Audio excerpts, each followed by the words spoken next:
بسم الله الرحمن الرحيم الحمد لله رب العالمين والصلاة والسلام على سيدنا محمد وعلى آله وصحبه ومن اهتدى بهديه إلى يوم الدين اللهم أعنا على ذكرك وشكرك وحسن عبادتك.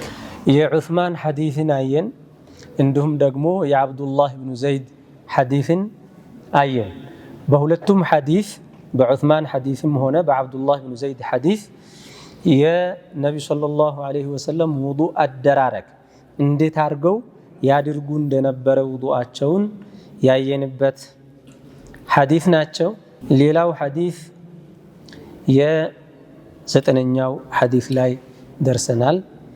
ያው አንዳንድ ኑስኻዎች ይለያያሉ። እርግጥ ሐዲሶችን ቁጥር ሲሰጡ አንዳንዱ ይሄን ለምሳሌ 9 ያደርገዋል፣ ሌላው ደግሞ ከ10 በላይ ሊያደርገው ይችላል። ይሄን ምክንያቱም ለምሳሌ የሁለት ሱሐቦችን ሐዲስ ባንድ አድርገን ወይም የሶስት ሱሐቦችን ሐዲስ ባንድ አድርገን የቀራነው ሐዲስ ነበር። ለምሳሌ ያንን 3 ያደርገዋል ማለት ነው አንዳንዱ አቆጣጠር። ያ እንደተጠበቀ ሆኖ 9ኛው ሐዲስ ላይ እኔ በያዝኩት ኑስኻ عن عائشة رضي الله عنها قالت كان النبي صلى الله عليه وسلم يعجبه التيمن في تنعله وترجله وطهوره وفي شأنه كله.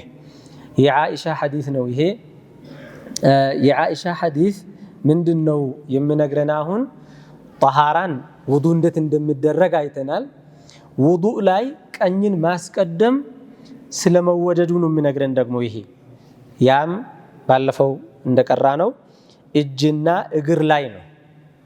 እጅና እግር ላይ ቀኝ መጀመሪያ ታጥቦ ሁለተኛ ደግሞ ግራ፣ ቀኝ ታጥቦ ግራ መሆን ስለሚኖርበት ማለት ነው።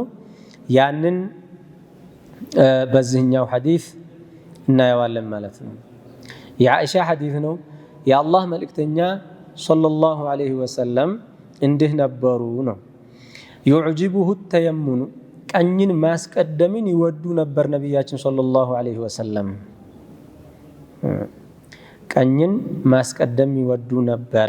ዩዕጅቡሁ ማለት ይወዳል፣ በጣም ሚቀናቸው የሚወዱት ነገር ይሄ ነው። ምን አተየሙኑ ቀኝን ማስቀደም በሁሉም ነገር ላይ እዚህ ላይ መሐለ ሻሂዱ ለዚህ ለውዱእ ባብ ለጠሃራ ባብ ወጡሁሪህ ያለው ነው ሐዲሱ። ዩዕጅቡሁ ተየሙኑ ቀኝን ማስቀደም በጣም ይወዱ ነበር ነቢያችን ሰለላሁ ዐለይሂ ወሰለም። እሳቸው ደግሞ የሚወዱት ነገር ሁላ በላጭ ነገርና የተሻለ ነገር ነው። የተበለጠን ነገር አይወዱም ነብዩ ሰለላሁ ዐለይሂ ወሰለም። አፍضل የሆነን ነገር ነው የሚወዱት ሁሌ። እሳቸው የሚወዱት ነገር አፍضل ነው፣ ከዛ የበለጠ አፍضل የለም። ስለዛ አፍضሉ ቀኝን ማስቀደም ነው ማለት ነው። ፊ ተናዑሊሂ ጫማ ሲለብሱ ቀድመው ቀኝ እግራቸውን ይለብሱና ከዛ ደግሞ ግራ ጫማቸውን ይለብሱ ነበረ። ወተረጁሊሂ ጠጉራቸውንም ሲያበጥሩ ሲያሞሽጡ መጀመሪያ በቀኝ በኩል ያለውን ያበጥሩና ከዛ በግራ በኩል ያለውን ያበጥሩ ነበረ። ወጡሁሪሂ ጠሃራም ላይ ስታጠቡም መጀመሪያ በቀኝ በኩል ያለው ሰውነታቸው ላይ ነው የሚያፈሱት።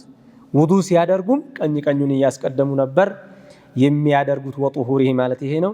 ወፊ ሸእኒሂ ኩሊሂ በሁሉም ነገራቸው ላይ። በሌላ ሐዲስ ካነት የሚኑ ረሱልላህ ሰለላሁ ዐለይሂ ወሰለም ለጥሩ ነገር ሁላ ቀኛቸውን ነበር የሚጠቀሙት፣ ግራቸውን ደግሞ ላልተፈለገ ነገር ለምሳሌ እስትንጃ ለመጸዳዳት፣ ለማናፈጥ ለእንዲህ አይነት ነገር ነበር የሚያደርጉት የሚልም ሐዲስ አለና ቀኝን ማስቀደም በጣም የተወደደ ነገር ነው። ኸይር ነገር፣ የተሻለ ነገር፣ ጥሩ ነገር ሲሆን በቀኝ፣ ያ ተቃራኒ ሲሆን ደግሞ በግራ። የቀኝና የግራ ነገር የማይገባ ነገር ነው። እንግዲህ ሰው ልጅ በተፈጥሮ ቀኝ ጥሩ ነገር ነው፣ ግራ ደግሞ መጥፎ ነገር ነው ብሎ ያስባል። መነሻው ምን እንደሆነ ግን አይታወቅም። እንጃ እኔ ያላወቅሁ ሆኖ እንደሆነ ታውቃላችሁ? ምንድነው መነሻው? አሁን ማንም ሰው አሁን ቀኝና ግራ ስል ቀኝ ጥሩ ነገር፣ ግራ ደግሞ መጥፎ ነገር፣ ሐታ ሐቅና ባጢልን ለመለየት እንኳን ስንፈልግ ግራ የሆነና ቀኝ የሆነ ብለን እንላለን። ቀኝ የሆነ ነገር ሐቅ ማለት ነው። ግራ የሆነ ነገር ማለት ደግሞ ባጢል የሆነ ነገር ማለት ነው። የሐቅ ተቃራኒ ማለት ነው። ግራ የገባ ነገር የሚባል ነገር መጥፎ ነገር፣ በቃ ግልጽ ያልሆነ ነገር ማለት ነው።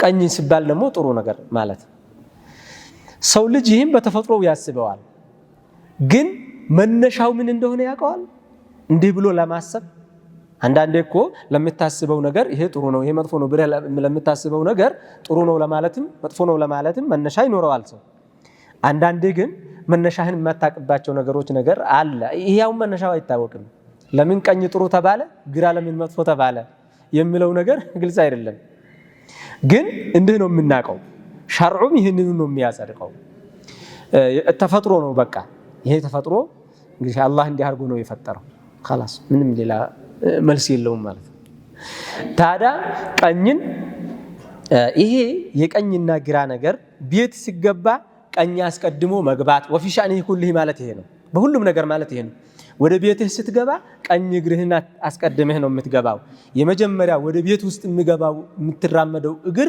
የቀኝ እግር ነው ማለት ነው ስትወጣ ደግሞ መጀመሪያ የሚወጣው ግራ ነው ቀኝ ወደ ውስጥ ቀርቶ ነው ማለት ነው መጨረሻ ስንወጣ ደግሞ መስጂድም ስንገባ መጀመሪያ ስንገባ ቀኝ እናስቀድማለን ስንወጣ ደግሞ ግራ ነው የምናስቀድመው ወይም ደግሞ ቀኝ ስንወጣ ቀኝ ወደ ኋላ ይቀራል ስንገባ ቀድሞ ይገባል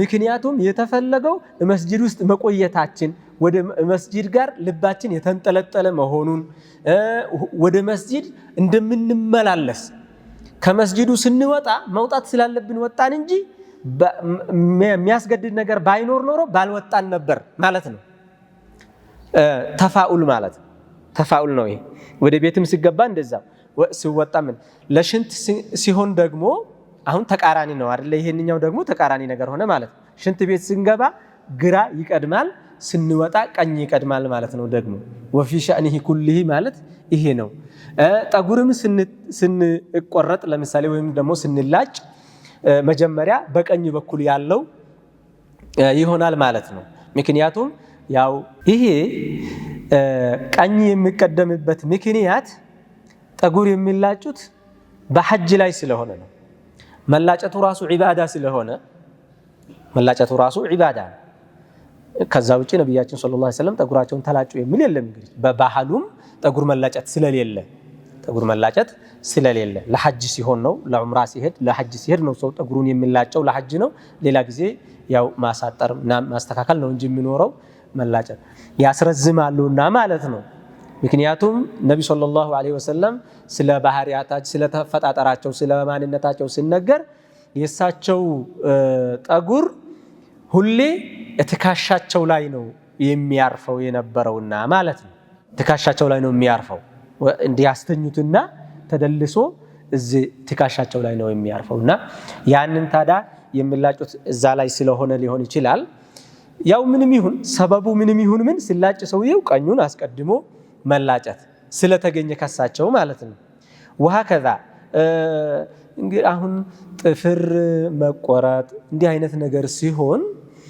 ግራ ነው የሚቀደመው ቀኝ ነው የሚቀደመው እዚህም ላይ ቀኝ ይቀደማል ማለት ነው ምክንያቱም ልክ ጣሃራ ስናደርግ ሐደትን እንደምናስወግደው ነው ቆሻሻ ነው የምናስወግደው አይደለ ጠጉር እንትን ጥፍር ስንቆርጥ ስለዛ መጀመሪያ ቀኝ እጃችንን ቆርጠን ከዛ ወደ ግራ እያለ ይሄዳል ማለት ነው ወፊ ሻኒሂ ኩልሂ በሁሉም ነገራቸው ነብያችን ሰለላሁ ዐለይሂ ወሰለም ቀኝን ማስቀደም ይወዱ ነበር ውዱእ ላይ ደግሞ እንዲህ ነው የሚሆነው ማለት ነው ይሄ ሱና ነው ውዱእ ላይ አሁን ባቡል ውዱእ ላይ ነው የመጣው ይሄ አካም ሐዲሱ ግራውን አስቀድሞ ቢያጥባ አንድ ሰው ውዱእ ተበላሽቶብሃል አንለውም ልብ በል ቀኝ ግራ እጁን መጀመሪያ ታጠበ ስለማያቅ ከዛ እግሩም ላይ ሲደርስ ግራውን አስቀድሞ ቢያጥብ ውዱእ ተበላሽቶብሃል አንለውም ያሰግደዋል ይሄ ውዱእ ግን ቀኝ ነው የሚቀደመው ለወደፊቱ ብለን ነው የምናስተምረው ማለት አንድ የሚያውቅ ሰው ግን ግራውን አስቀድሞ ቢያጥብ ሱናውን እያወቀ አሁንም ቢሆን ይሄ ውዱእ እንደገና ካልተደገመ አይሆንም አንለውም ግን ተግባሩ ትክክል አይደለም አላህ ዘንድ ሊያስጠይቀውም ይችላል ሱናን ለመኻለፍ ብሎ በሱና ተቃራኒ መስራት ስለማይቻል ግልጽ ነው ይሄ ሱናን መኻለፍ አይቻልም የነብዩ ሰለላሁ ዐለይሂ ወሰለም ሱና ለመኻለፍ ብሎ አንድ ነገር ማድረግ አይቻልም። አይ ይፈቀዳል እኮ ወንጀል አይሆንብኝም እኮ ብሎ ሱናን መኻለፍ የለም። ሱናን መኻለፍ ራሱ ወንጀል ስለሆነ ማለት ነው። ተሳስቶ ወይም ደግሞ ረስቶ ወይም ስላላወቀ ቢያደርግ ግን አይበላሽበትም ማለት ነው። ምክንያቱም ታዲያ ካላወቀ ሌላስ ነገር ቢሆን ያስጠይቀዋል እንዴ እንዳትል። መሰለን ውዱ ሲደረግ ራስን ማበስ ግዴታ እንደሆነ ባያውቅ አንድ ሰው ራሱን ሳያብስ ፊቱንና እጁን እግሩን ብቻ ቢያጥብ ውዱኡ ይሆንለታል እንዴ? አይሆንለትም። አይ ስላላወቀ እሱ ይሆንለታል አይባልም። አያሰግደውም፣ ሶላት አያሰግደውም። ይሄ ውዱእ አይሆንም፣ እንደገና ማድረግ አለበት። አለማወቁ አይጠቅመውም ማለት ነው። ወንጀል አይሆንበትም እንጂ ባለማወቁ ውዱኡን አደራረጉን አበላሽተሃልና ወንጀል ውስጥ ገብተሃል አንለውም እንጂ ሶላት ውዱእ ግን አያሰግደውም። ሶላትን ውዱእ አይቆጠርለትም። ሱናን መኻለፍ ሁን ተብሎ የሚደረግ ነገር አይደለም ማለት ነው። ፍጹም መደረግ የለበትም። እስካልሆነ ግን ቢያደርግ ግድ የለም ውዱኡ ተበላሽቷል አንልም ማለት ነው። ሁክሙ በጥቅሉ እዚህ ላይ ቀኝና ግራ ማስቀደም የሚለው ላይ አንድ ቂሷል ይባላል። አባቴ ናቸው የነገሩኝ። አንድ ጊዜ ሰዎች ያው በተለያየ አጋጣሚ ይሰበሰባሉ ክፍለ ሀገር። አጋጣሚ ሆኖ ሰው ተሰብስቧል። ብዙ ሰው ነው ያለው። ብዙ መሻይኾችም መጥተዋል። እነሱ በአካባቢው ያው በሬ ግመል ምናምን አርደህ ሰውን ከጠራህ መውሊድ ነው የሚባለው ዝም ብሎ በየጊዜው ይሄ አርዶ ማብላቱን መውሊድ ይሉታል ዝም ብለው። አሁን ታዲያ አንድ ሰው ከሌ የሚባል ሰው መውሊድ አድርጎ ነው ተሰብስበዋል። ብዙ ሰው መጥተዋል። አሁን አንዱ ሰው በጣም የታወቀ የተከበረ ሀብታም ነው፣ ግን ሶላት ለካ የለውም። እሱ አያውቅም፣ ሶላት አይሰግድም። አሁን ብዙ መሻይኾችም መጥተዋል። ከሰዎች ውስጥ እንግዲህ አንተ ትልቁ ሰው እንዴት ሶላት አትሰግድም እንዳይባል አሁን እንግዲህ ምን አረጋለሁኝ ብሎ ልሰግድ ነው። እንግዲህ ያው ንጹህ ልብስ ነው የለበስኩት ምን ያሰግደኛል ብሎ ውዱ ማድረግ ላይ ደረሱ። ውዱ ሲያደርጉ መጣና ወደኔ ተጠግቶ እንግዲህ እያየ እኮ ሊያደርግ ነው ማለት ነው። ይገርማል። እንደው የሰው አንዳንድ ሰው ጅህልናው ራሱ ያጅባል። የትልቅ ሰው ነው ይሄ ሰው። ስሙን ብጠራውን አካባቢው ላይ የሞተ ሰው የድሮ ሰው ነው የሞተ ሰው ነው፣ ግን አሁን ያሉ ልጆች እንኳን የሚያውቁት ሰው ማለት ነው። በጣም የታወቀ ሰው። ከዛ ውዱ አደራረጉ ለካ እንግዲህ መሻይኾች ባሉበት ይሳሳታለሁኝ ብሎ ሐሳብ ሆኖበታል። መጣና አብረን ማድረግ ያዝና እዚሁ ያው ያወሩ ነው ውዱ የሚያደርጉትና በመሃል ትኩረቱን ረስቶታል። ግራውን አጠበ አሉ መጀመሪያ። ሌላ ፊት ለፊት ተቀምጦ ውዱ እያደረጉ ያሉት አንድ ሼኽ አይ አባበሉ የከሌ አባት ብለው ጠሩትና ቀኝ አስቀድም አሉት።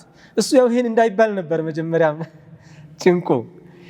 አዩት እሳቸው ግራ አስቀድም ስሉት አይ ተራውን ይጠብቃል እንጂ ይታጠባል እሱም አይቀርም አላቸው አሉ።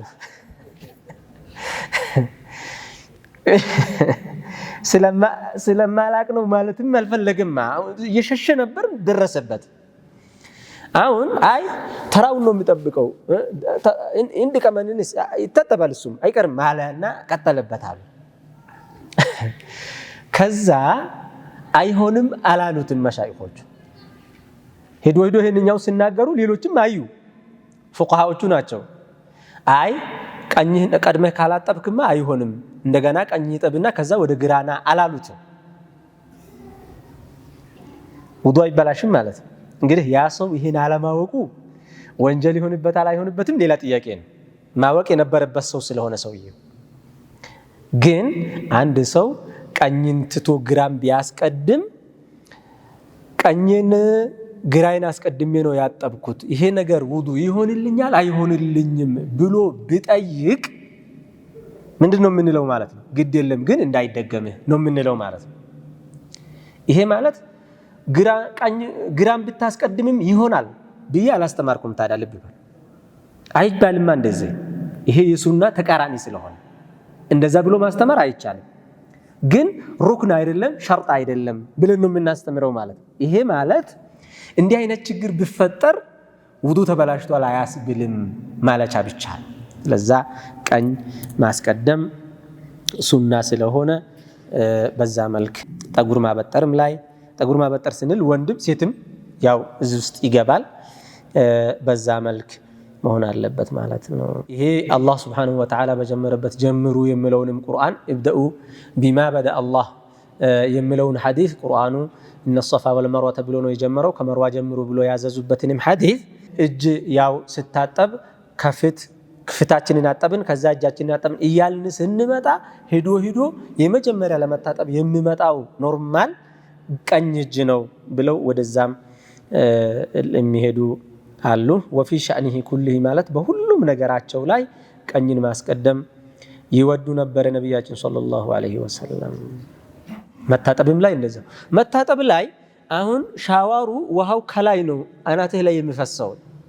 ቀኝ ማስቀደም አይመችም የሚል አይነት ጥያቄ ይጠይቃሉ ሰዎች። አንዳንዴ ስንቀራ ይመቻል፣ ውሃው እንደምንም ይውረድ ብቻ ሰውየው በእጁ ሲያሽ ቀኙን ቀድሞ አሽቶ ወደ ግራው እየመጣ ማድረግ ነው። ቀላል ነው። ቀኝ ማስቀደም የሚባለው ነገር ያን ያክል የሚከብድ ነገር የግድ በእጅህ ውሃ እየዘገንክ ካላደረክ አይመችም አንልም ማለት ነው። በእንትኑም ቢሆን ከላይ የወረደም ቢሆን ቀኝን ማስቀደሙ አይቀርም። እያስቀደምን መታጠቡ የተሻለ ይሆናል። በሳሙናም ሲያሽ ሰውነቱን መጀመሪያ አስቀድሞ ቀኙን አሽቶ ከዛ ግራውን እያደረገ መሄድ ነው ማለት ነው።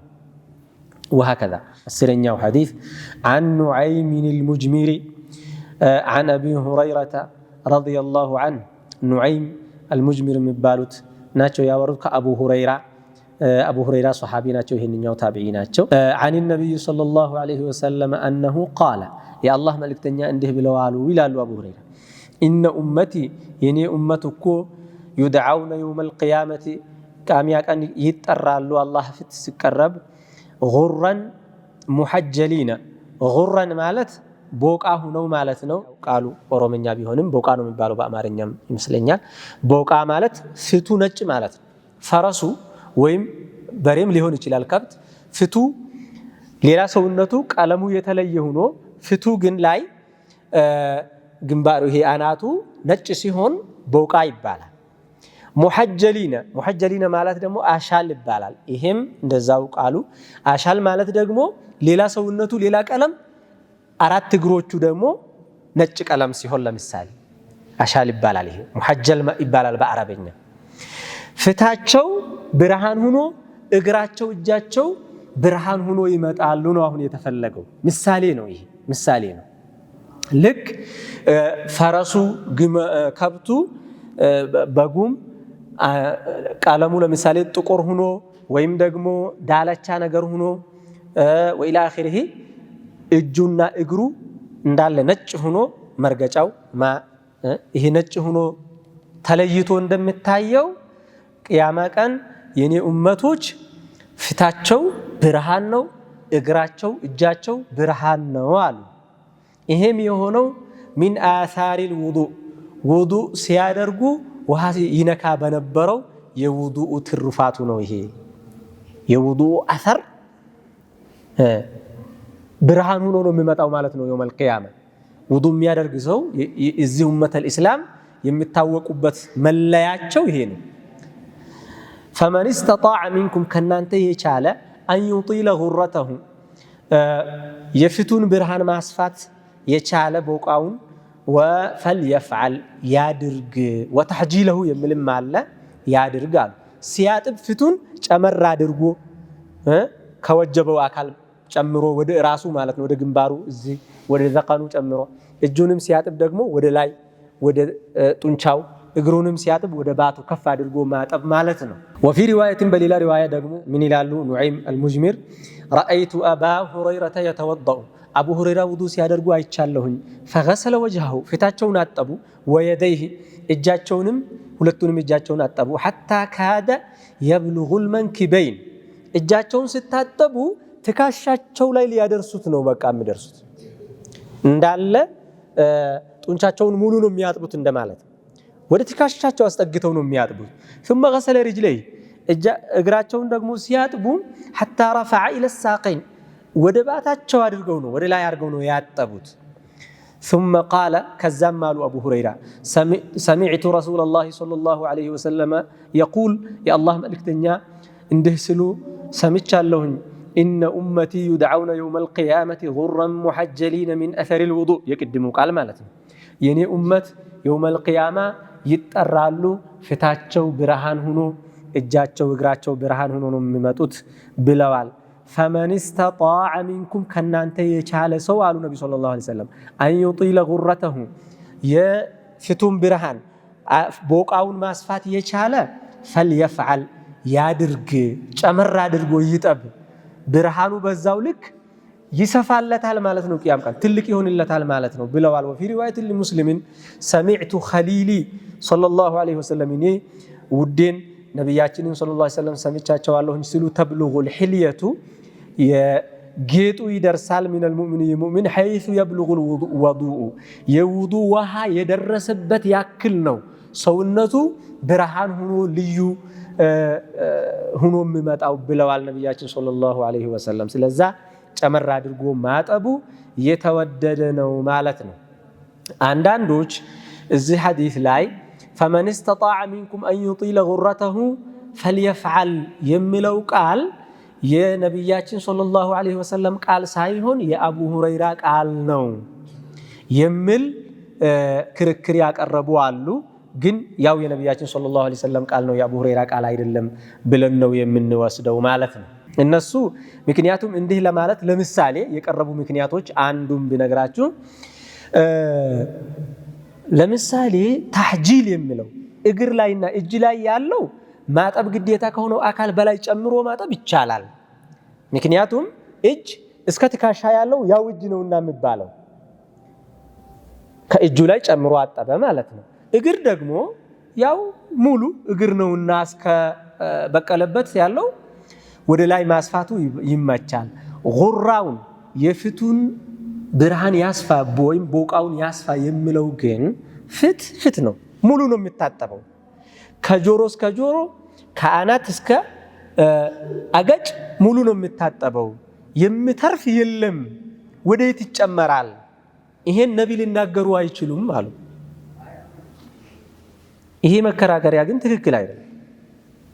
ምክንያቱም ቦቃ አሻል ብሎ መግለጹ ሚሳል ነው እንጂ ከወጀበው አካል በላይ ከሰውነት መታጠቡ ግዴታ በምን ልኬት ነው የሚሆነው ነው። ዋጅብ ከሆነው አካል ጨምረህ ስታጥብ ከፈለገ እዛው እጅም ላይ ይሁን ከፈለገም ከፍት አልፈህ ራስን አጠብክ ሂዶ መጨመሩ ነው የተፈለገው። አሁን እጅም ቢሆን እኮ እጅ ተብሎ ይጠራ እንጂ የራሱ ደግሞ እዚህ ጋር ስንመጣ ከዋጅብ የሆነው አካል ለምሳሌ እስከ ክርን ሲሆን ከዛ በላይ ያለው አካል የሚታጠበው ለምሳሌ የራሱ ስም ነው ያለው አይደለ? አዱድ ነው የምንለው ወይም ጡንቻ ነው አይደል የምንለው። ስለዛ በተለየ ስም መጠራቱ መጨመሩ አይሆንም አያስብልም ነው ባጭው። ብቻ ሐዲሱ ላይ ያው እንዲህ አይነት ነገር አለ። ማስፋት ውዱእ ላይ አንዱ ሌላ ተጨማሪ ሱና ደግሞ ምንድነው ማለት ነው? ውዱእን ስናደርግ ጨመር አድርገን ማጠብ። ፍትህን ስታጥብ ጨመር አድርገህ ከነጆሮ አድርገህ እንዲህ ጨመር አድርገህ ማጠብ። እጅህንም ስታጥብ ጨመር፣ እግርንም ስታጥብ ጨመር አድርገህ ማጠቡ ይወደዳል ማለት ነው። የውመል ቂያማ ሰዎች በጨለማ በሚዋጡበት ሐለት ላይ ይሄ ሙእሚኖች በዚህ ይለያሉ ማለት ነው። እንደውም በሌላ ሐዲስ እኮ ነብያችን ሰለላሁ ዐለይሂ ወሰለም ተሪዱና ዐለይሂ አልሐውድ ብለው ያሉበት ሐዲስ ላይ ማለት ነው እኔ ወደ ሐውዴ አላህ ሱብሓነሁ ወተዓላ ነብዩን ሰለላሁ ዐለይሂ ወሰለም ካከበረበት አንዱ ይሄ ነው። ኡማቸው ወርደው የሚጠጡበት ሐውድ ነው። እዛ ላይ አሉ እኔ ልክ አንዳችሁ ግመሎቹን ሲያጠጣ እዛ አንዱ ሰው ቁሞ የሌሎች ሰዎችን ግመሎችን እያገደ የራሱን ግመሎች ወደ ውሃው እያወረደ እንደሚያጠጣው እኔም እንደዛው ሌሎችን ሰዎች እያገድኩኝ አሉ ነብዩ ሰለላሁ ዐለይሂ ወሰለም። ከዛ እንዲሁም ብዙ ችግሮች ያጋጥሟችኋል ሐውድ ላይ እስክንገናኝ ድረስ የዱንያን ፈተና እንደምንም ተቋቋሙ ግድ የለም ሰብሩ ብለውም አስተማሩ። በዚህ ሱሐቦች ጠየቋቸው ያ ረሱላህ ታዳ እኛን ያውቁናል ገና የሚመጡትን እስከ የውመል ቂያማ የሚመጣውን ሙእሚን ሁላ ኡመተውትን እንዴት ነው የሚለዩት አሏቸው። እንዴት ለይተው ያውቁታል? አይ አሉ ነብዩ ሰለላሁ ዐለይሂ ወሰለም የኔ ኡመት እኮ የውመል ቂያማ ሲመጡ ከሌላ የምንለይበት አላቸው አሉ። ምንድነው መለያው? የውዱ ሰውነታቸው ሙሉ ብርሃን ነው፣ ይበራል። በዚህ ለይቼ ያውቃቸዋለሁ ብለዋል። እዘን ጨመር አድርጎ ማጠቡ የተወደደ ነው። ያልጨመረ ሰው ዋጅቡን ብቻ ያጠበ ሰው ፍቱ እጁ እግሩ ብርሃን አይሆንለትም ማለት አይደለም። ታዲያ ግልጽ ነው አይደለ? የጨመረው ግን ብርሃኑ ጨምሮ ይመጣለታል ነው ልዩነቱ። ይሄ ነው፣ ዋጅብ አይደለም ሱና ነው። ይሄን ብለዋል ነብዩ ሰለላሁ ዐለይሂ ወሰለም። እንግዲህ ያ አላህ ፍቱ ብርሃን ስንል እኮ የሚበራ ማለት ነው። ይሄ እንግዲህ እዛው ሲራጥ ላይም ከሚያገለግለው ብርሃን አንዱ አካል ሊሆን ይችላል ማለት ነው። ይሄንኛው ብርሃን እንግዲህ አንዴ ከተሰጠ የሚቀማ ነገር ስላልሆነ ፍቱ በርቷል፣ አንዴ ሆኖ በርቷል፣ በቃ አለቀ።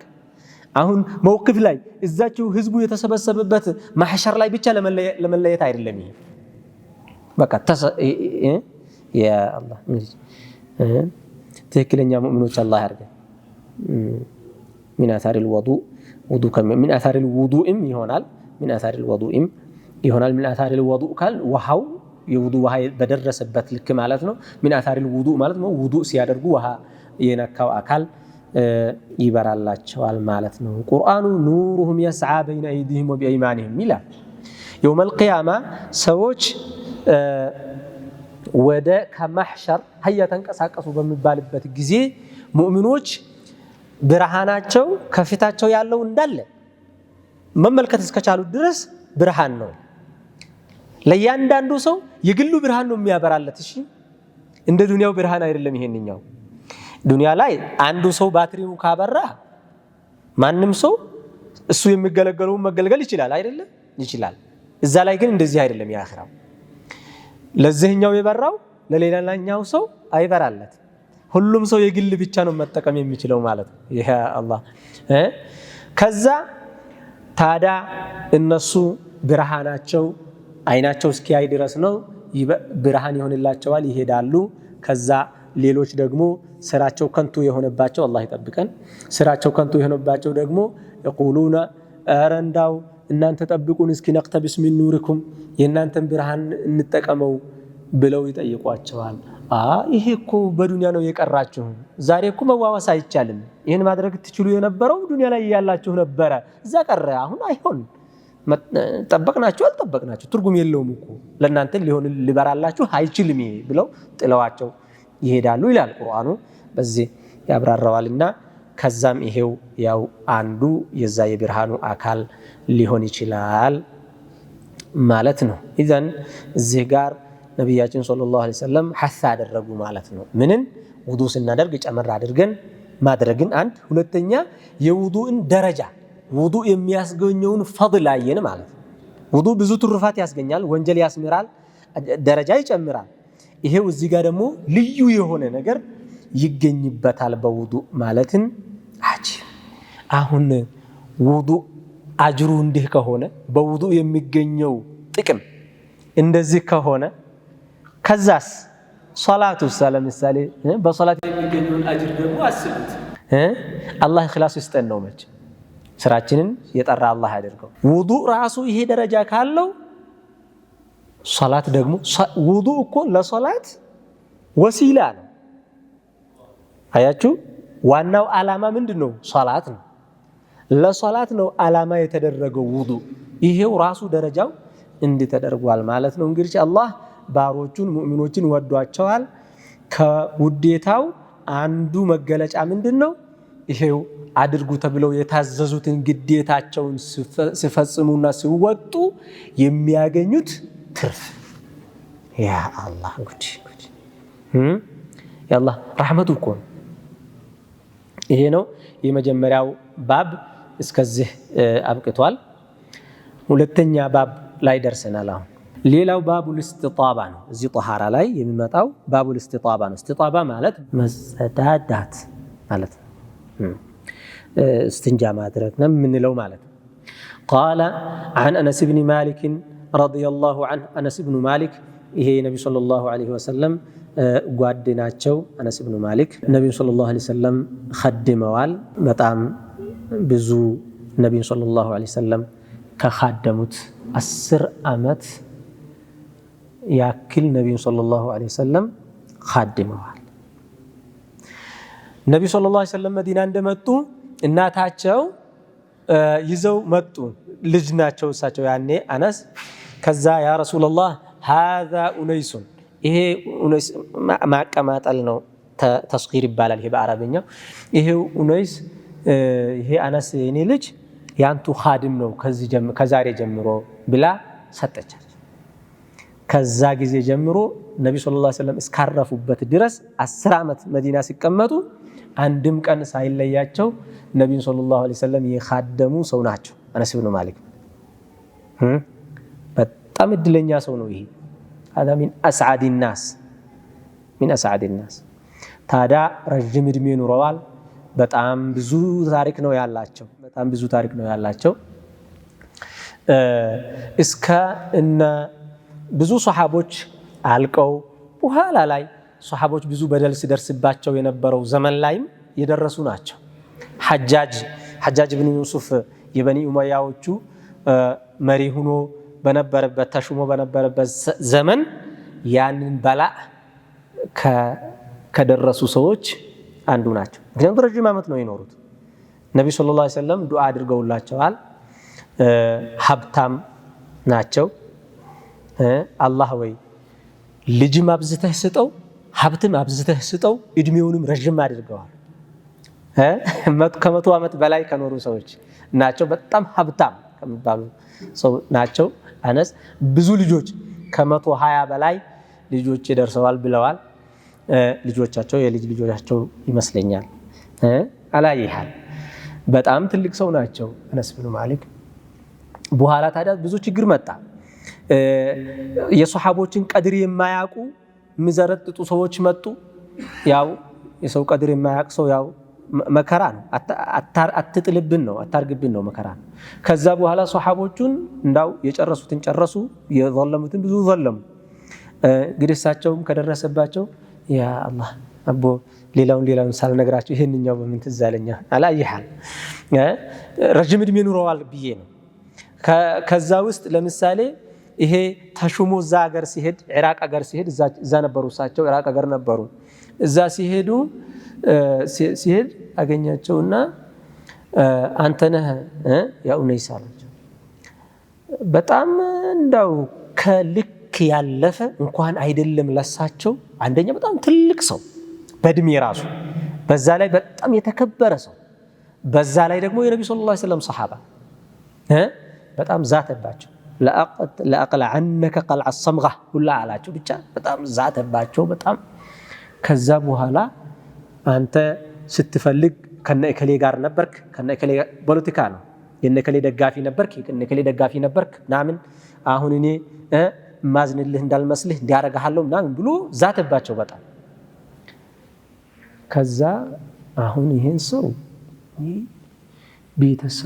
ቤተሰቤን ብዬ ነው እንጂ ልኩን ይመልስለት ነበረ፣ ግን ያው ከሱ ጋር ንትርክ መግባቴ ዋጋ የለውም ብለው እንደምንም ሰበሩ፣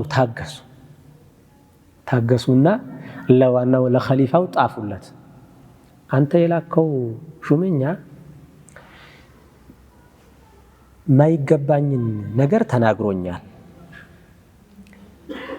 እኔ የነብዩ ሰለላሁ ዐለይሂ ወሰለም ኺድማ እድሜ እንኳ አይሸመግልልኝም ያቀርቱ ብለው ወቀሳቸውን ላኩ ብቻ። ከዛ ይሄንኛው ደግሞ ያንኛውም በጣም የከበደ ኃይለኛ ዛቻ ጥፎ ላከለት። የተከበሩ ናቸው በጣም አነስ። ከዛ በኋላ ላከለት። ደብዳቤውን ይዘህ ስትሄድ አለው ደብዳቤ ለተሰጠው ኸሊፋው ነው የሚልከው። ያንኛው አሚር ነው ማለት ነው ሐጃጅ። ከዛ በኋላ ስትሄድ መጀመሪያ አነስ ቤት ሄድና እንዳው አንተን የሚያስከፋህ ነገር ፍጹም እኛ አንቀበልም አንችልም መሸከምም አንችልም፣ ደብዳቤ ጥፌለታለሁኝ ከዛሬ ጀምሮ ባሪያህ ራሱ አንተን ያክል እሱን ያክል አትታዘዝህም፣ ከጫማህ በላይ ይታዘዝሃል። ከዛሬ ጀምሮ እንኳን አንተን አልሆነ ነገር ሊናገርህ ልኩን ጥፌለታለሁኝ አንተ ምንም ስጋት እንዳይኖርብህ ብሎ ጣፈላቸው። ወኢላ አኺሪሂ ብዙ ህይወት ያሳለፉ ናቸው። ታዲያ አነስ ብኑ ማሊክ ረዲየላሁ ዐንሁ እሳቸው ነው ሐዲሱን የሚያወሩልን። አነ ነቢይ ሰለላሁ ዐለይሂ ወሰለም የአላህ እኮ መልእክተኛ ካነ ኢዛ ደኸለል ኸላእ ለሽንት ሲገቡ እንዲህ ይሉ ነበር፣ አላሁመ ኢኒ አዑዙ ቢከ አላህ ወይኔ ባንተ እጠበቃለሁኝ ሚነል ኹቡሲ ከሸይጣን ከወንድ ሸይጣን ማለት ነው አሉ። ኹቡስ ማለት ወልኸባኢሲ ከሴት ሸይጣን ማለት ነው ተብሎ ነው የተፈሰረው። ከሸይጣን ሁላ ማለት ነው የተፈለገው። ባንተ እጠበቃለሁኝ ይሉ ነበር ነቢያችን ሰለላሁ ዐለይሂ ወሰለም። ስለዛ መጸዳጃ ቤት ሲሄድ አንድ ሰው ግራም ማስቀደም ቀኝን ሲወጣ ማስቀደም እንዳልነው ለመግባት የሚለው ነገር አለው ማለት ነው። ምን ብሎ መግባት አለበት? አላሁመ ኢኒ አዑዙ ቢከ ሚነል ኹቡሲ ወልኸባኢስ ብሎ ይህን ዱዓ አድርጎ ነው መግባት ያለበት ማለት ነው። ሌላ እንትንም ከሆነ ሜዳ ላይም ከሆነ የሚቀመጥበት ቦታ ላይ ሊደርስ ስል ይህን ዱዓ ብሎ ነው መሄድ ያለበት ማለት። የግድ ቤት ከሆነ ብቻ አይደለም ይሄን የምንለው ማለት ነው። ቀኝ ማስቀደም፣ ግራ ወደ ኋላ ማድረግ፣ ሲወጣ ቀኝ ማስቀደም፣ ግራን ወደ ኋላ ማድረግ፣ ሲገባ ዚክር ብሎ መግባት። ይሄ አሁን ዚክሩ ዱኹሉል ኸላእ ነው ማለት ነው። ለሽንት ሲገባ የሚባል ዚክር መሆኑ ነው። ቃለ አልኹቡስ ማለት ጀምዑ ኸቢስን ነው። ኸባኢስ ማለት ደግሞ ጀምዑ ኸቢሰትን ወንድና ሴትን የሚለይ መሆኑ ነው። ሚን ዚክራን ሸያጢን ወኢናሲሂም ከወንዱም ከሴቱም ጠብቀኝ ማለታቸው ነው ይላል። ይሄ ለምን ተፈለገ ዱዓ ማድረጉ የተባለ? ዱዓ ማድረግ ሁሌ ይፈለጋል። እዚህ ቦታ ላይ ግን ከሸይጣን መጠበቅ የተፈለገበት ዋናው እና ምክንያቱ ያ ቦታ ሰው ዚክር የማያደርግበት ቦታ ከመሆኑ ሙዐረዱን ለሸይጣን ለሸይጣን የተጋለጠ ቦታ ነው ተብሎ ስለሚታሰብ ነው ተብሏል። ለዛ ሌላው ሐዲስ የአቡ አዩብ አልአንሳሪ ረዲየላሁ ዐንሁ ይህም በጣም ትልቅ ሶሓባ ናቸው። አቡ አዩብ አልአንሳሪ እንደውም ከትላልቅ ሶሓቦች ይመደባሉ። ነቢያችን ሰለላሁ ዐለይሂ ወሰለም ጋር ብዙ ኑረዋል። ኻሊድ ብኑ ዘይድ ይባላሉ ስማቸው። በኑ ነጃር ከሚባሉት ጎሳ ናቸው። በድር ዘማችም ናቸው። ትልቅ ሰው ናቸው። ፈዳኢላቸው ብዙ ነው እና ቁስጠንጢንያ የሚባለው አካባቢ ነው። አሁን ሻም ሀገር ጫፍ አልፈህ ማለት ነው ቱርክ ሀገር አካባቢ የሞቱ ናቸው። ያው ሰሃቦች አነስም አሁን የመዲና ሰው ናቸው፣ ግን ኢራቅ ሀገር ነው ብለናል የሞቱት። ምክንያቱም ያው ዲኑን ለማስፋት እንዳለ አገሩን ለቀው ነው በየሀገሩ የተሰማሩት። ቁጭ ብለው እዚሁ መዲና ሶላቱም ሲሰገድ በብዙ ስለሚባዛ ብለው እዛው ቁጭ አላሉ። ምክንያቱም ዲኑን ማድረስ ነው ስራቸው፣ ዲኑን ማድረስ ነው፣ ዲኑን ማስተማር ነው። ተንቀሳቀሱ። በዛ የተለያየ ሀገር ላይ ነው የሞቱት አብዛኞቹ ማለት ነው።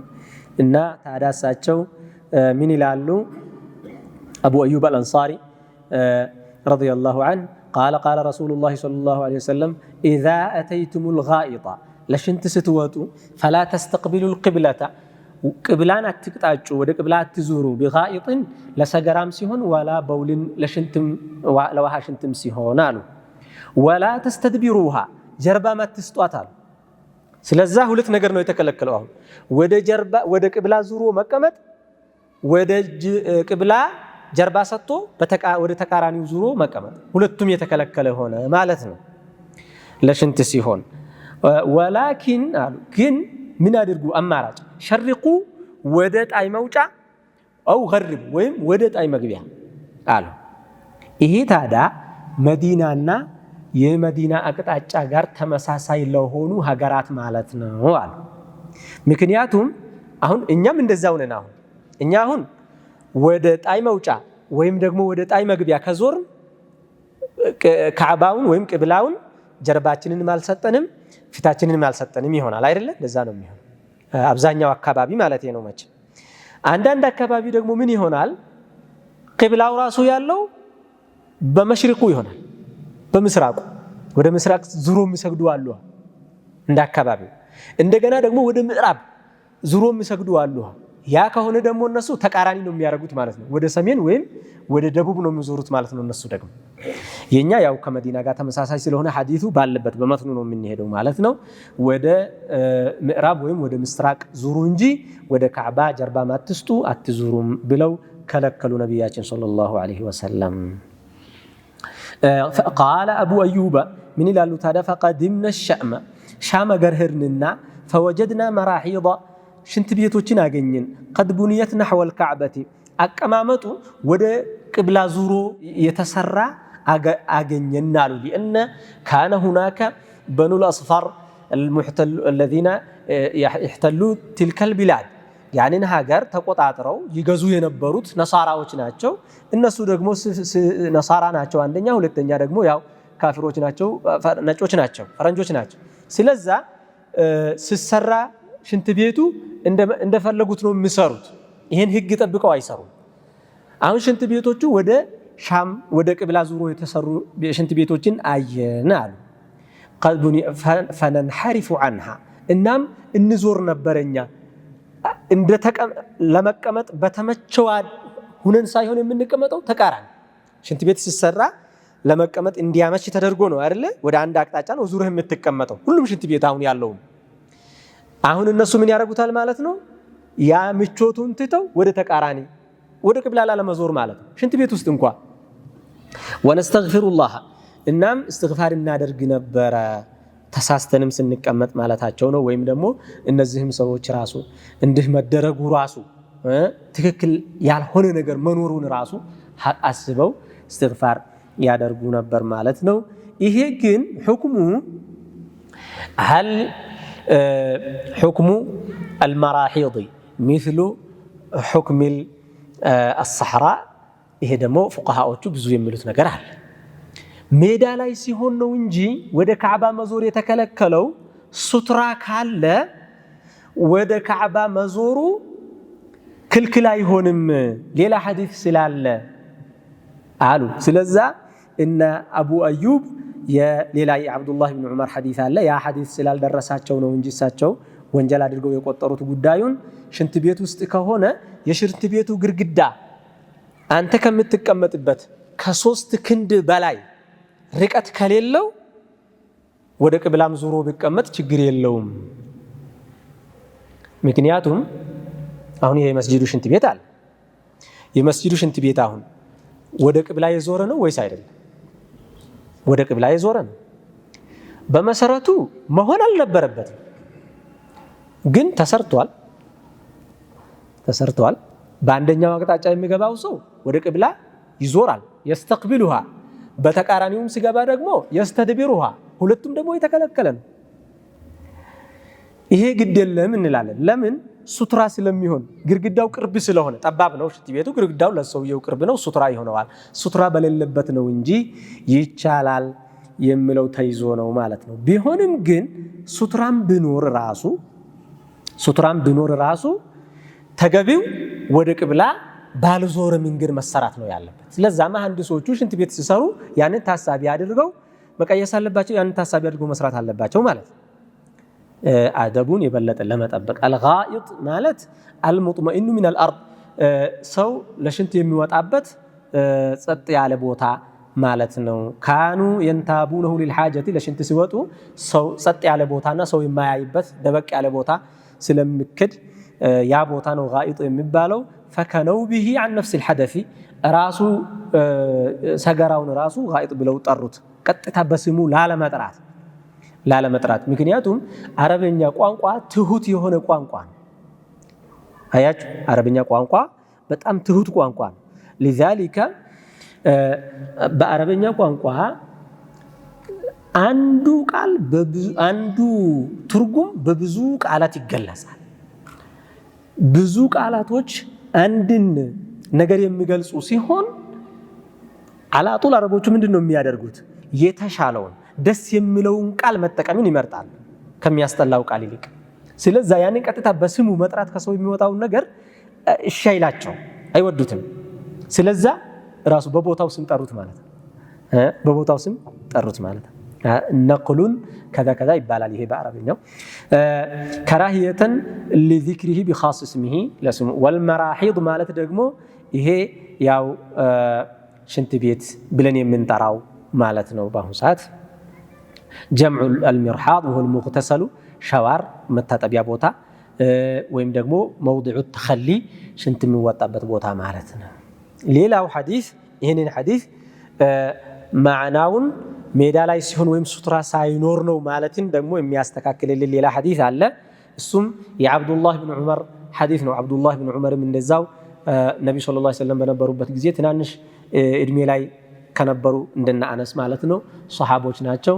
ረዥም እድሜ ከኖሩትና በጣም ሚን ፉቃሃኢ ሰሓበቲ ወዑለማኢሂም ወዑባድህም ከዛ የሚቆጠሩ ናቸው ዓብዱላህ ብን ዑመር። እሳቸውም ይላሉ ቃለ ረቂቱ የውመን አንድ ቀን ወጣሁኝ አላ በይቲ ሐፍሰተ የሐፍሳ ቤት ላይ ወጣሁኝ አሉ። ጣራው ላይ የሐፍሳ ቤት ማለት የነቢያችን ሰለላሁ ዐለይሂ ወሰለም ቤት ማለት ነው። ምክንያቱም ሐፍሳ የነቢ ሰለላሁ ዐለይሂ ወሰለም ባለቤት ናቸው። የዓብዱላህ ብን ዑመር ደግሞ ታላቅ እህታቸው ናቸው። ሐፍሰቱ ቢንት ዑመር ወዓብዱላህ ብን ዑመር። አሁን የሐፍሳ ቤት ላይ ወጣሁኝ ልጅ ናቸው እሳቸው። ቤቱ ላይ ወጣሁኝ አሉ ጣራው ላይ ቤቱ በድንጋይ በእንጨት ምናምን ተደርጎ የሚሰራ ነው የሚታወቀው። ላይቱ ዝም ብሎ እንጨት ይደረደርበትና እዛ ላይ አፈር ነገር ነው ለበስ የሚደረገው። ያው አንዳንድ ክፍለ ሀገሮችን ስትሄዱ ልታዩ ትችላላችሁ። በረሃማ አካባቢዎች ላይ ምናምን አሁንም ድረስ እንዲህ አይነት ቤቶች አይጠፉም። አሁን ታዲያ እዛ ቤት ላይ ወጥቼ አሉ ፈረአይቱ ነቢይ ሰለላሁ ዐለይሂ ወሰለም የአላህን መልእክተኛ ተመልክቻለሁኝ የቅዲ ሓጀተሁ ለሽንት ተቀምጠው ሙስተቅቢለ ሻሚ ወደ ሻም ፊታቸውን ዙረው ሙስተድቢረ አልካዕበቲ ወደ ካዕባ ደግሞ ጀርባቸውን ሰጥተው አይቻለሁኝ። ግን ነቢያችን ሰለላሁ ዐለይሂ ወሰለም በቃል ደግሞ ምን ብለዋል? ወደ ቅብላ አትዙሩም ጀርባም አትስጡ ብለዋል።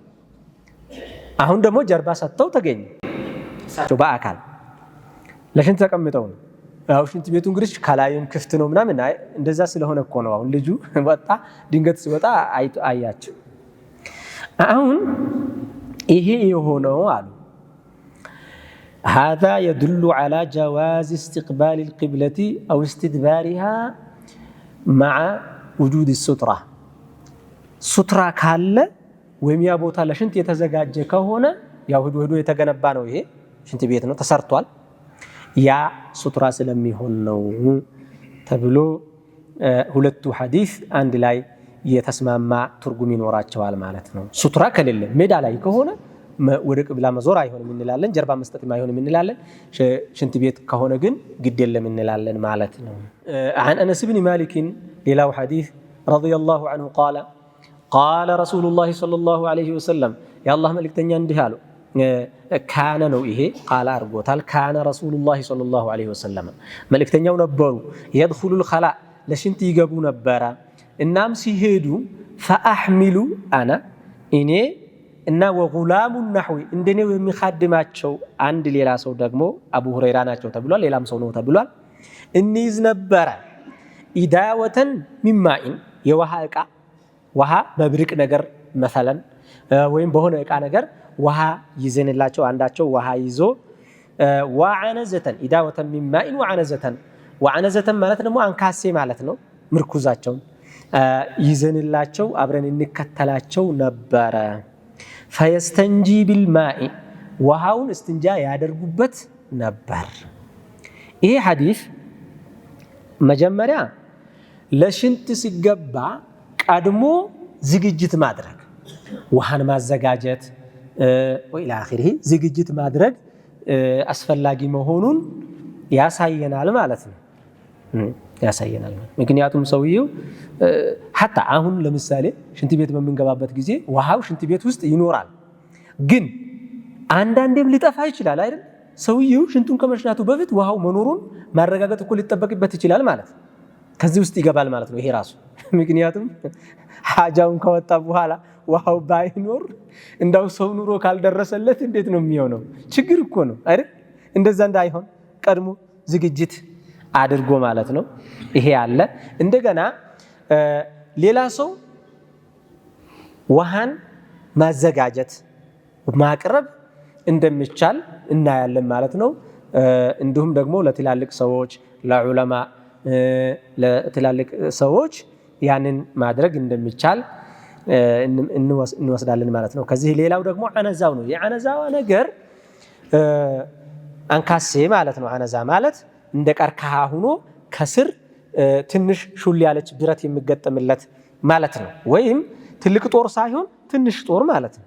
እንዲህ እየመረኮሱበት የሚሄድ እሱ ነቢያችን ሰለላሁ ዐለይሂ ወሰለም ብዙ ጊዜ ሲንቀሳቀሱ ያቺ አብራቸው ይዘው ይንቀሳቀሱ እንደነበረ በተደጋጋሚ ከመነገሩ የተነሳ እንደ ሱና اتخذها الخلفاء والأمراء ሱነተን ኹለፋዎቹ ኡመራ ሁሉም እቺን እንደ ሱና ይዘዋት በቃ ሁሉም ይኖረዋል። በእኛም ሀገር እንደሚታወቀው ሁሉም መሻይኾች ቀርከሃ አላቸው፣ ብትር ይኖራቸዋል።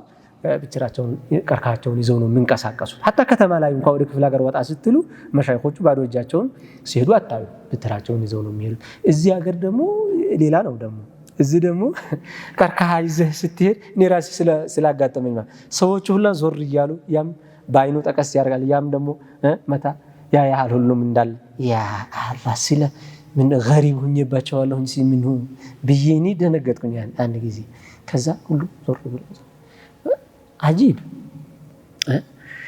ወንድ እጁን እየወዘወዘ ምንም ነገር በእጁ ላይ ሳይዝ የሚሄድበት በጣም እኔ እሱ ገርሞኛል። ከዛ ደግሞ ሰው ብትር መያዙ ነው የሚገርመው ማለት ነው። ብትር ይዘህ ብትሄድ አሁን ሰው ሁላ ይዛችሁ ትሄዳላችሁ። ብትሄድ ፈጅሩ እንኳን መስጂድ ሲከድ ብትር ይዘህ ስትሄድ እንደ ገሪብ ነው የሚሆነው፣ ገሪብ ነው የሚሆነው። ግን ይሄን ሰዎች በቃ እንደ ሱና አይተውት ያው ሁሉም ይዟታል። ይሄ ነው ታዲያ ፈየስተንጂ ቢልማ። ይሄ ነው ዋናው ነገር። እስትንጃ ላይ ለሽንት ስንወጣ በላጩ አፍضሉ በውሃ መጸዳዳት ነው። በውሃ መጸዳዳት ነው። አልዓነዘቱል ሐርበቱ ሰጊረቱ ትንሽ ጦር ማለት ነው አነዛ ማለት ይላል። ሌላው ሐዲስ ይህም የጠሃራ የእስቲጣባ ሐዲስ ነው። عن أبي قتادة الحارث بن ربعي الأنصاري رضي الله عنه أن النبي صلى الله عليه وسلم قال لا يمسكن أحدكم ذكره بيمينه وهو يبول ولا يتمسح من الخلاء بيمينه ولا يتنفس في الإناء ብዙ ነገር የያዘ ነው። ደግሞ ይሄንኛው አቡ ቀታዳ አልአንሳሪ አልሐሪስ ኢብኑ ረብዒ ይባላሉ። አቡ ቀታዳ ናቸው። ይሄን ሐዲስ ደግሞ ይሄም ከትላልቅ ሱሐቦች እንግዲህ አንዱ ናቸው። ምን ይላሉ? የአላህ መልእክተኛ እንዲህ ብለዋል፣ ላ ዩምሲከነ አሐዱኩም አንዳችሁ እንዳይዝ ዘከረሁ እፍረተ ገላውን እንዳይዝ ቢየሚንህ በቀኙ ወሁ የቡል እየሸና በግራ እጁ ያዝ መያዝ ካለበት በቀኝ እጁ ይዞ አይሽናል። እየሸና ባለበት በቀኝ እጁ እፍረተ ገላውን አይንካ። ከዛ በኋላ ይንካ ማለት ግን አይደለም። ስታጠብ በግራ መታጠብ ስላለበት እስትንጃ ሲያደርግ እፍረተ ገላውን يحب التيمم في يعجبه التيمم ያለው ላይ ያሳለፍነው እዚህም ጋር ይመጣል ማለት ነው። ስለዛ በቀኝ እፍረተ ገላን መንካት የተጠላ ነው ማለት ሃዮስ በግራ ነው ማለት እየሸና ባለበት ሰዓት በእለቱ ደግሞ በዛ ቅጽበት ደግሞ ጭራሹን መንካት የለበትም። ወላ የተመሰህ من الخلاء بيمينه በድንጋይም ሆነ በሶፍት እንዲሁም በውሃ ሲታጠብ በቀኙ እንዳይጽዳዳ በግራ እጁ ይጽዳዳ። ጠሃራውን ማድረግ ያለበት በግራ እጁ ነው በቃ خير قال ولا يتنفس في الإناء ሲጠጣ ደግሞ መጠጫ ውስጥ እየተነፈሰበት አይጠጣ። እዛው ትንፋሹን እያወጣበት መጠጣት የለበትም። ይጎንጭ ከዛ ያንን ይዋጠው እንደገና ደግሞ እያደረገ ይጠጣ። ዝም ብሎ ውሃውን ሳያቋርጥ መጠጣት የተከለከለ ስለሆነ የተጠላ ስለሆነ ለጤናም ችግር ስላለው ጉዳት ስለሚያደርስ እንደገና ደግሞ የከብት አጠጣጥ የእንስሳ አጠጣጥ ነው የሚመስለው። እንደ ግመላት ተጠጡ አሉ ነብዩ ሰለላሁ ዐለይሂ ወሰለም። ዝም ብሎ ሰውየው አፉ ላይ ግጥም አድርጎ እስኪጨርስ ድረስ በአንድ ትንፋሽ ወይም ደግሞ እዛ ውስጥ እየተነፈሰበት አያችሁ አይመጥንም ለሰው ይሄ መሆን የለበትም ማለት ነው። ስለዚህ እያንዳንዱ ጥቃቅን የምንላቸው ህይወታችን እንኳን በአዳብ የተቃኙ በአዳብ የተከለሉ ናቸው ማለት ነው። አንደኛ እዛ ውስጥ ስተነፍስ ይሄን ቃል ሌላም ሰው ሊጠጣበት ይችላል። አይ ደስ አይልም። ወይም አንተ ጠጥተህ በተራህ ለሌላ ሰው ልታስተላልፍ ትችላለህ። አሁኑን ራሱ ማለት ነው ሐሊየን ራሱ እዛ ውስጥ ስትተነፍስበት ሰውየው ሌላው ሰው ደግሞ ለመጠጣት ሊጠየፍ ይችላል። አንዳንድ ሰው እንደውም አይጠጣም፣ እሺ ብሎ አይጠጣውም ራሱ ይጠየፋል። ያ ነገርም እንዳይኖር ማለት ነው። እንግዲህ እዚህ ላይ ሰዎች ብዙ ያወራሉ። አይ ሲጠጣ የሚወጣው ትንፋሽ ውሃው ላይ ያርፍና ወደ ውስጥ መግባት የሌለበት የአየር አይነት ወደ ውስጥ መልሶ ስለሚገባ በሳይንሱ እንዲህ ስለሆነ እንዲህ እየተባለ የሚባል አለ። ይሄ ግማሹ ዝም ብሎ ፈዝለካ ነገር ነው። ዝም ብሎ ፈጠራ ማይረባ ወሬ ነገር ይሆናል አንዳንዱ እርግጥ ምክንያቱም ትንፋሽ ቢነካው ውሃው ወደ ውስጥ ሌላ አየር ገባ አይባልም መቼም አላሁ አዕለም። እስከዛም ይሄዳሉ ሰዎች። ምክንያቱም ምንም ይሁን ምን ይሄ ነገር አዳብን የጣሰ ስለሚሆን የተከለከለ ነው ባጭሩ። ዒላው ምንም ይሁን የሚታወቅም ዒላ ይኖረው አይኖረው ውሃ ውስጥ አትተንፍሱ አሉ ነብዩ ሰለላሁ ዐለይሂ ወሰለም ስትጠጡ። ያው ሂዶ መጠጣት ላይ ቁሞ መጠጣትም የተከለከለ ነው። ተቀምጦ መጠጣት አለበት ሰው። ይሄም ለምሳሌ ምን ይባላል ቁሞ መጠጣት ክልክል ነው ስንል በአደት ራሱ አሁን ሰው ቁሞ ቢጠጣ ትላልቅ ሰዎች ቁጭ በል ቁመህ አትጠጣ ይላሉ፣ ይከለክላሉ። ምን ችግር አለ? ህፃን ያው ይጠይቃል አይደል? ልጅ ይጠይቃል። ሁሌ ማንም ነገር ብትለው ይጠይቃል ልጅ። ስትከለክለው ምክንያቱን ይጠይቃል፣ መንገር አለብህ። ስታዘው ምክንያቱን መንገር አለብህ። ዓቂል ነው ማለት ነው። ልጅ በጣም ዓቅሉ ማሻአላህ ነው ማለት ነው። መሆን ያለበትም እንደዛ ስለ አሁን ለምን ይላሉ ልጆች ከዛ ምክንያት የምንነገረው ምክንያት ምን ማለት መሰላችሁ? ጉልበትህን ይመታል እንደማለት መሰለኝ። ያው ቃሉ የሚባለው ጅልበስ ዳያ ይባላል። ጉልበትህን ይመታል እንደማለት ነው። ምን የሆነ የሚያደርስ የጤና እክል አለ ነው ባጭሩ ቁመህ ስትጠጣ። ስለዛ ተከልክሏል። ይሄም መተንፈሱ ተከልክሏል። የጤና እክል ያመጣል ማለት ነው። እሱም ቢሆን ለምሳሌ ሊያመጣ ይችላል። አላህ እኛ ልናቀው እንችላለን። ኢዘን እነዚህ አዳቦች መጠበቅ አለባቸው ማለት ነው። እዚህ ላይ ግን መሐለ ሻሂዱ አሁን ምንድነው? ላ የመሰና አሐዱኩም ዘከረሁ ቢየሚኒሂ ወየቡል እየሸና እፍረተ ገላውን አይንካ ነው አንድ። ሁለተኛ ስጸዳዳ በቀኝ እጁ እንዳያደርግ በግራ እጁ ያድርግ። ምክንያቱም ቀኝ እጅህን ምግብ ትበላበታለህ በኋላ ሄዶ ከሽንት ስትወጣ ታጥበዋለህ እኮ ይታጠባል። ደጋግመህ ነው የምታጥበው። እንደተጠበቀ ሆኖ ግን ላይዋጥህ ሁላ ይችላል፣ ያስጠይፍህ ይችላል። አደስ አይልህም። በቃ ለውስጥህ ደስታን አይሰጥም። አንደኛ ቅድም እንዳልነው ደግሞ የቀኝና የግራ ነገር ያው ማናቀውም ዒላ አለ። እነዚህን አዳቦች መጠበቅ አለብን ማለት ነው። ከዛ ውጪ ግን ሰውየው ፍረተ ገላውን ቢያክ ለምሳሌ ምን ብል በቀኝ እጁ ቢነካ ክልክል ነው አይባልም። ሄዶ ይሄን ይመስላል። አጠቃላይ የጠሃራ አዳቦች አሉ፣ የጠሃራ ግዴታዎች አሉ፣ የጠሃራ ሱናዎች አሉ። ጠሃራ ላይ ቅሮት የሌላቸው እንደ ሸርጥ እንደ መስፈርት የምናስቀምጣቸው ነገሮችም አሉ ማለት ነው። እስካሁን ያየናቸው ግን ይሄ እስቲጣባው አዳቡ ነው። ግን ለምሳሌ ወደ ቅብላ መዞርና አለመዞርም በተመለከተ ሰውየው ሁን ብሎ ወደ ቅብላ ከዞረ ከራሃው እስከ ሐራም ደረጃ ወንጀል ሆኖ እስኪጻፍበት ደረጃ የሚደርስ ይሆናል። ሌላ ደግሞ ሱና የሆነውን ነገር አድርግ የተባለውን ማድረግ እንኳን ባይችል ሁን ብሎ ግን ተቃራኒ መሆን አይኖርበትም ሰውየው የሚለውን እንይዛለን። ሱብሓነከ አላሁመ ወቢሐምዲከ አሽሀዱ አን ላ ኢላሀ ኢላ አንተ አስተግፊሩከ ወአቱቡ ኢለይክ። ረበና አቲና ፊድ ዱንያ ሐሰነተን ወፊል አኺረቲ ሐሰነተን ወቂና ዐዛበን ናር። ሱብሓነ ረቢከ ረቢል ዒዘቲ ዐማ የሲፉን ወሰላሙን ዐለል ሙርሰሊን ወልሐምዱሊላሂ ረቢል ዓለሚን።